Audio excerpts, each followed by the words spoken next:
President Donald Trump was always known for being bold, but today felt different. He had received a handwritten letter from a small-town farmer named John Mitchell, inviting him to visit his struggling farm. Instead of ignoring it, Trump did something surprising: he accepted. As the presidential convoy arrived, Secret Service agents carefully scanned the area. John, a proud third-generation farmer, wiped his hands on his overalls and offered a firm handshake. "Mr. President, I appreciate you coming, but I won't sugarcoat anything," he said. Trump smirked. "I wouldn't expect you to." John didn't waste a second. "Sir, politicians make big promises, but we farmers are drowning. Prices keep falling, fuel costs keep rising. Are you here to actually listen, or just to talk?" Trump raised an eyebrow. "John, I respect farmers, but these things take time." John shook his head. "We don't have time. Our land is suffering, families are buried in debt, and big corporations are taking over small farms." Trump crossed his arms. "I've done more for farmers than most presidents." But John wasn't scared. "Then why am I still struggling?" The air grew tense, and Secret Service agents looked uneasy, unsure where this conversation would go. Just then, John's wife Lisa stepped in and said, "Gentlemen, let's talk inside." In their small kitchen, John pointed at the fridge and said, "Mr. President, we grow food for thousands of people, but we can barely afford our own groceries." Trump frowned and asked, "What's stopping you from succeeding?" John leaned forward and said, "Big corporations, they buy up land, lower prices, and push small farmers like us out." Trump tapped the table and replied, "That's capitalism." John clenched his jaw and said, "There's a big difference between fair competition and being crushed." Trump looked at Lisa as she placed a plate of homemade cornbread in front of him. "Mr. President," she said, "you should taste what struggling America really is." Trump took a bite and chewed thoughtfully. "It's good," he admitted. Lisa smiled, but there was sadness in her eyes. "We sell this at the market, but we barely make enough to get by." John sighed and said, "Farming isn't just a job, it's our life. Our kids should inherit this land, not our debt." Trump nodded slowly. "I hear you." John leaned in and asked, "But do you understand us?" For the first time, Trump looked around their modest home, family photos on the wall, worn-out furniture, a crack in the plaster. He wasn't in a boardroom or at a campaign rally, he was in the heart of America, where speeches weren't enough. This time, he had to listen. John rolled up his sleeves and said, "Let me show you something." Trump followed him outside. John held up his hands, calloused, cracked, and stained with dirt. "These hands have worked this soil since I was a boy. My father's hands looked the same, and his father's before him." Trump looked closely. "Hard work." John nodded. "But hard work isn't enough anymore." Trump let out a breath. "So what do you want from me?" John met his eyes. "Not handouts, not empty promises. We need real change, policies that don't just help corporations but protect us, the backbone of this country." Trump went quiet, then smirked and asked, "Ever driven a tractor?" He chuckled. "Not lately." John led him to an old green John Deere and said, "Hop in." Trump hesitated, then climbed up. John handed him the controls. "This is what feeds America." Trump slowly moved the tractor forward, gripping the wheel with effort. It wasn't easy. John leaned in and said, "See, Mr. President, this isn't just business, it's personal." Trump nodded, a rare look of reflection crossing his face. "I get it." John wasn't convinced. "Do you?" Trump looked out over the endless fields. "Maybe not completely, but I'm starting to." As they walked back to the house, John wiped the sweat from his brow. "We're not lazy. We're not asking for favors. But banks treat us like we're risks, while big corporations get bailouts." Trump frowned. "I believe in free markets." John shook his head. "Markets should be fair, not rigged." Trump sighed. "The system's complicated." John scoffed. "Not to us, it's simple. If we fail, America's food supply fails. Trump looked around, the barn, the fields, the hard work just to survive. For the first time, he didn't see numbers and policies, he saw people. And that changed something. Lisa walked over and smiled. Would you like to stay for dinner, Mr. President? Trump blinked. Dinner? John chuckled. We're blunt, but we're hospitable. Trump hesitated, his schedule was packed, and his advisors would definitely object, but he gave a small nod. All right. Lisa smiled. Good, you'll finally taste real farm food. John smirked and added, and hear more of my complaints. Trump laughed. I figured. As they walked inside, John felt a flicker of hope. Maybe this visit would actually lead to something real. He just hoped Trump would remember their conversation long after leaving the farm. Sitting at the worn wooden table, Trump was served a plate of mashed potatoes, grilled chicken, and fresh cornbread. Lisa placed it in front of him with pride. John grinned and said, "No fancy White House meals here." Trump took a bite and nodded. Good food. Lisa smiled. Made by hard-working hands. John leaned forward and said, "You've heard what we're going through, Mr. President. But what happens after you leave? Will this be just another visit?" Trump set his fork down. "I don't forget conversations like this." John steadied him and said, "We'll see."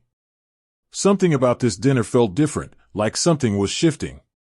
John tapped the table. Farmers are being forced to sell their land.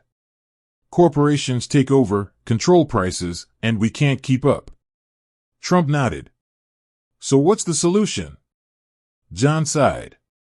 Stronger protections for small farmers. Fairer trade policies. Trump rubbed his chin. I've been tough on trade. John shook his head. But we're still hurting. We don't need politics, we need real change. Lisa chimed in, farming isn't just numbers, Mr. President, it's people, families, generations. Trump looked around the humble home and, for the first time, truly saw the human side of policy. It hit him in a way stats never did. As dinner ended, John leaned back and asked, "So, Mr. President, what now?" Trump exhaled. "I don't make empty promises." John smirked. "Good, because we don't trust empty words." Trump stood and said, "Give me time." John crossed his arms. "We don't have time." Trump extended a hand. "I'll do something about this." John hesitated, then shook it. "Then prove it." As Trump left, he looked out at the fields one last time. This wasn't just politics anymore, it had become personal. John had challenged him in a way few ever had, and now Trump had something to prove. 2 weeks later, John was out fixing a fence when his phone rang. "This is John," he answered. A familiar voice replied, "John, it's Donald Trump." John nearly dropped his phone. "Mr. President, I didn't forget you. I've got something in motion," Trump said. John's heart pounded. "What do you mean?" Trump replied, "You'll see soon enough," and hung up. John stared at his phone in disbelief. He had doubted Trump would remember, but maybe, just maybe, something was actually happening. Lisa walked over and asked, "Who was that?" John smirked. "The President of the United States." For the first time in years, John felt something he hadn't in a long time, hope. A month later, John was sitting in his truck when a news report came over the radio. Breaking news, President Trump has signed an executive order to protect small farmers from unfair corporate practices. John's jaw dropped. Lisa ran outside. "Did you hear?" John jumped out of the truck. He actually did something. Farmers across the country watched in shock. A president had listened, and a president had acted. John wasn't someone who was easily impressed, but this was real. For the first time in a long time, small farmers felt seen. And it had all started with John's letter. One afternoon, a black SUV rolled up to John's farm. A Secret Service agent stepped out and said, "Mr. Mitchell, the president wants to see you." Minutes later, Trump stepped out and extended a hand. Told you I wouldn't forget. John shook his head, grinning. I'll admit, I'm impressed. Trump smirked. I don't just talk. I deliver. Lisa welcomed them inside. So what brings you back, Mr. President? Trump leaned forward. I want to hear more. There's still work to do. John was speechless. The president had returned, not for a photo op, but to actually listen. Trump walked the fields with John. What else do farmers need? He asked. John didn't hesitate. Better infrastructure. Roads, irrigation, modern equipment, and access to markets. Trump nodded. All right, let's make it happen. John narrowed his eyes. You're serious? Trump smirked. You should know by now, I don't joke about winning. John chuckled. Well, I hope farmers finally start winning. Trump patted his shoulder. They will. For the first time in years, John saw a future where farming wasn't a losing battle.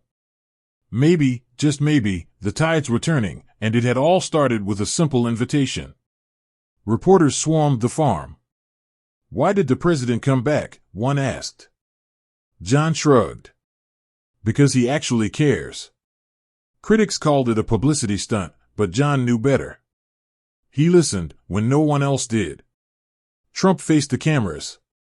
Farmers are the backbone of America. I won't let them fall. For a moment, the political divide faded. Farmers, workers, families, they saw something rare, a leader who wasn't just talking, but acting. And John, once skeptical, was now part of something bigger than he ever imagined. Calls came flooding in from farmers all over the country. John, you actually got him to listen. John laughed. I just told the truth. Farmers who'd been ignored finally had a voice. Then Trump called again. John, you've become the face of this movement. John shook his head. I'm just a farmer. Trump chuckled. And yet here we are. John never wanted fame, but if his voice could help others, he'd keep speaking up. The fight wasn't over. One evening, John sat at his table, reviewing the new farming policies. He frowned. We still need long-term solutions. Then the phone rang again. John, I want you on an advisory board, Trump said. John was stunned. Me? Trump replied, who better to represent real farmers? John hesitated. I'm not a politician. Trump laughed. Exactly. John looked at Lisa. She nodded. Maybe this was his chance to make real change, not just for himself, but for farmers everywhere. Stepping into the White House, John felt out of place. But as he sat among policymakers, he realized he belonged. Trump turned to him and said, John, tell them what farmers really need. John cleared his throat. All right, let's get to work. For years he had fought alone, but now he had the most powerful ally in America. Months later, John stood in his fields, watching his children run through the crops. Lisa smiled and said, You changed things. John shook his head. We did. From one honest conversation, a movement had started. Farmers were no longer forgotten. And John, still just a farmer, now had a voice that mattered.